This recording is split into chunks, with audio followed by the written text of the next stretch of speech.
کاشف صاحب بہت بار اسی پروگرام میں بات کرتے ہوئے آپ نے کہا جی کہ بہت سارے صوبوں کے مسائل حل ہو سکتے ہیں اگر بلدیاتی انتخابات جو ہیں ان صوبوں کے اندر کروا دیے جائیں بھی، تو پھر آپ بڑے خوش ہوں گے، بڑے ایکسائٹیڈ ہوں گے کہ پنجاب میں یہ ہونے جا رہا ہے. آپ ویسے سمجھتے ہیں ہونے جا رہا ہے انفیکٹ یہ؟ اسما صاحبہ میری دعا ہے کہ اس ملک کے جمہوریت کے دعوے دار، اس ملک کے آئین کے پاسداران، اس ملک کے جو پارلیمان ہے اس کو سپریم قرار دینے والے تمام اکابرین ایک نقطے پہ متفق ہو جائیں کہ پاکستان کے طول و عرض میں ہم نے صحیح معنوں میں بلدیاتی نظام کو امپلیمنٹ کرنا ہے. میں یہ سمجھتا ہوں کہ ہمسائے جو ہیں وہ تبدیل تو ہو نہیں سکتے، تو ان کے ساتھ ہی آپ نے معاملات کو بہتر کرنا ہوتا ہے. نہ صرف افغانستان، میں سمجھتا ہوں ایران کے ساتھ بھی ہمیں بہت اچھے تعلقات رکھنے چاہیے، چین کے ساتھ رکھنے چاہیے. میں تو سمجھتا ہوں بھارت کے ساتھ بھی ہمیں ٹریڈ کے تعلقات بہتر کرنے چاہیے. جو پیسہ ہم اگریشن پہ لگائیں، دفاعی پہ لگائیں، بھارت بھی کرے، اپنی عوام کے ڈیولپمنٹ کے اوپر وہ پیسہ لگنا چاہیے. دیکھیں افغانستان کے ساتھ ہمارا مسائل تھے،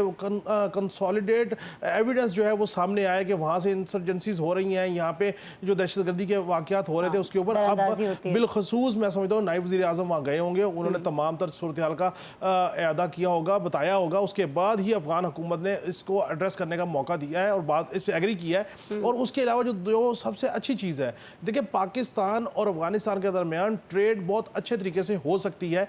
خیبر پختونخوا کے راستے سے اور چیزوں پہ. تو میں یہ سمجھتا ہوں کہ یہ ساری چیزیں ہونی چاہیے. اور اگر افغانستان سے پاکستان کے اندر دراندازی بند ہو جائے یا کنٹرول کر لی جائے تو مجھے بالکل یقین ہے کہ خیبر پختونخوا کے مختلف علاقے، بالخصوص ڈیرہ اسماعیل خان اور باقی علاقے اور جو بلوچستان میں انسرجنسیز ہیں وہاں پہ امن آ جائے گا اور پاکستان کی اکانومی بھی گرو کرے گی، افغانستان کی اکانومی بھی گرو کرے گی. اور کہیں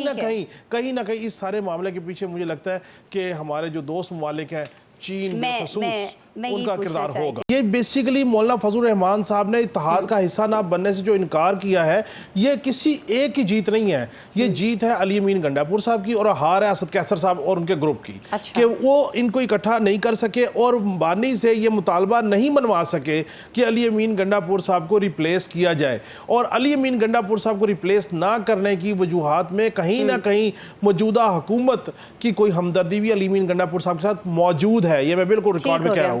میں یہ سمجھتا ہوں کہ اس سارے سینیریو کو اگر آپ انالائز کریں تو گریجولی مومنٹم ڈیولپ ہوگا، JUIF ڈیولپ کرے گی، باقی سیاسی جماعتوں کے ساتھ چیزیں ہوں گی اور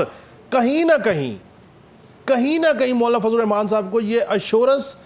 دے دی گئی ہے یا ان کو یہ اشارہ مل گیا ہے کہ جو مخصوص نشستوں کا معاملہ موجود ہے وہ مخصوص نشستوں کا معاملہ شاید تحریک انصاف کو نہیں مل رہا، جس سے KPK کی سینٹ کی نشستیں اور صوبائی مخصوص نشستوں جو ہے وہ اگر ملایا جائے تو پھر اس کے بعد اگر کوئی 20-25 MPs جو ہے اگر ان کا ایک فارورڈ بلاک KPK میں سامنے آ جائے تو KPK کی گورنمنٹ ٹاپل ہو سکتی ہے. اور مولانا فضل الرحمان صاحب یہ تواتر سے جنرل فیض صاحب کے دور سے کہتے آ رہے ہیں کہ KPK ان کی ایک سیاسی جاگیر ہے، اگر کسی نے اس میں انٹرپشن کی تو وہ پھر سکون سے نہیں بیٹھے. ٹھیک ہو گیا کاشف صاحب.